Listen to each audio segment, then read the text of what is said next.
سورہ نمل آیت 40 اعوذ باللہ السمیع العلیم من الشیطان الرجیم بسم اللہ الرحمن الرحیم قالا کہا الذی وہ جسے عندہ اس کے پاس علم من الکتابی کتاب میں سے انا میں آتی کا بھی میں اس کو آپ کے پاس لے آؤں گا قبل ان یرتدا کہ پھر آئے الیکا آپ کی طرف طرفو کا آپ کی آنکھ آپ کی نگاہ فلما رآہو پس جب اسے دیکھا اس نے یعنی سلیمان علیہ السلام نے مستقرن رکھا ہوا عندہ اپنے پاس قالا اس نے کہا ھذا یہ من فضل ربی میرے رب کا فضل لیبلونی تاکہ وہ مجھے آزمائے اشکرو آیا میں شکر کرتا ہوں یا اکفرو میں ناشکری کرتا ہوں ومن اور جس نے شاکرہ شکر کیا فإنما تو پس وہ یشکرو شکر کرتا ہے لنفسہ ہی اپنی ذات کے لیے ومن اور جس نے کافرہ ناشکری کی فإنا تو بے شک ربی میرا رب غنی بے نیاز ہے کریم کرم کرنے والا ہے کہنے لگا وہ شخص جس کے پاس کتاب کا علم تھا کہ میں اسے آپ کے پاس لے آتا ہوں اس سے قبل کہ آپ کی نگاہ پلٹ کر آپ کی طرف آئے پھر جب اس نے دیکھا اسے اپنے پاس اپنے سامنے رکھا ہوا اس نے کہا یہ میرے رب ہی کے فضل سے ہے تاکہ وہ مجھے آزمائے کہ کیا میں شکر ادا کرتا ہوں یا ناشکری کرتا ہوں اور جو کوئی شکر کرتا ہے وہ اپنے ہی لیے کرتا ہے اور جو کوئی ناشکری کرتا ہے تو میرا رب یقیناً بے نیاز ہے بہت کرم کرنے والا ہے عفریت نے اس جن نے یہ کہا تھا کہ میں اس تخت کو لے آؤں گا آپ کے پاس اس سے پہلے کہ آپ اپنی نشست برخاست کر یہاں سے اٹھیں اور وہ ایک انسان جسے اللہ نے ایسے علم سے نوازا تھا وہ کتاب کا علم تھا تو اس نے یہ کہا کہ میں اس تخت کو آپ کے پاس لے آؤں گا اس سے پہلے کہ آپ کی آنکھ جھپکے آنکھ جھپکنے کی دیر میں آپ کے پاس اسے لے آؤں گا تو ایسا ہی ہوا جب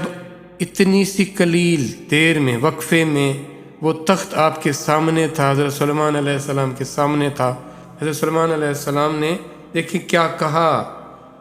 یہ نہیں کہا کہ دیکھو یہ ہماری شان ہماری عظمت ہے کہ ہمارا ایک غلام جس نے ایسا کام کر دکھایا گویا کہ یہ ہماری ہی تربیت ہماری ہی ساری چیز تھی جس کی وجہ سے ایسا ہوا ہرگز ایسا نہیں کہا گیا کیا کہا انہوں نے یہ کہا یہ تو میرے رب کا فضل ہے ہر ایک کرم ہر ایک جو عنایت ہے وہ میرے رب کی ہے انسان کا اس میں کوئی کمال نہیں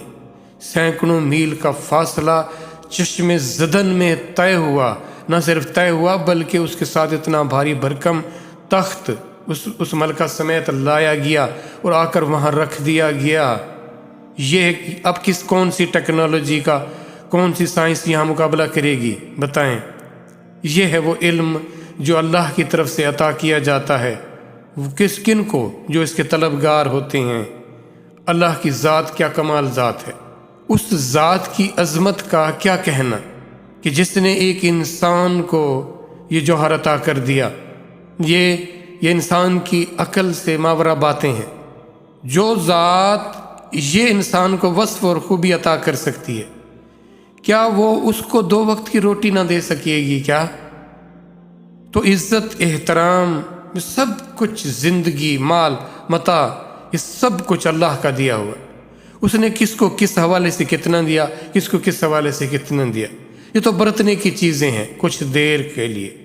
یہاں سے چلے جانا ہے گزر جانا ہے وہ جن کی عظمتوں کے بارے میں ہم پڑھ رہے ہیں وہ اس دنیا میں اب موجود نہیں ہے اب یہاں پر ہے اصل چیز جس کو یہاں پہ فوکس ہونا چاہیے وہ ہے شکر گزاری شکر کیا ہے شکر یہ ہے کہ ہر ایک چیز کو کم از کم اس کے مالک کے حوالے سے تو دیکھا جائے قدردانی کیا ہے کہ ہر ایک چیز کو اس ذات کے اس کے خالق کے حوالے سے دیکھا جائے اور اسی کی ہی ملکیت تصور کیا جائے یہ شکر کی کم از کم صورت ہے پھر اس کی عظمت کے سامنے اپنے آپ کو پیش کر دیا جائے ہر لحاظ سے اگر کوئی شکر کرے گا تو وہ اپنی ذات کے لیے کرے گا۔ یہاں کوئی یہ نہ کہے کہ میں نے شکر کر کے اللہ پر احسان کیا ہے، ہرگز نہیں کیا۔ جب آپ قدردانی کرو گے، شکر کرو گے، ہر ایک چیز کو اللہ کے حوالے سے دیکھو گے، آپ کے اندر وہ خوبیاں آئیں گی، آپ کے اندر وہ کمالات آئیں گے، آپ کے اندر وہ رحمت آئے گی، وہ تسکین آئے گی، وہ اس کا کرم آئے گا،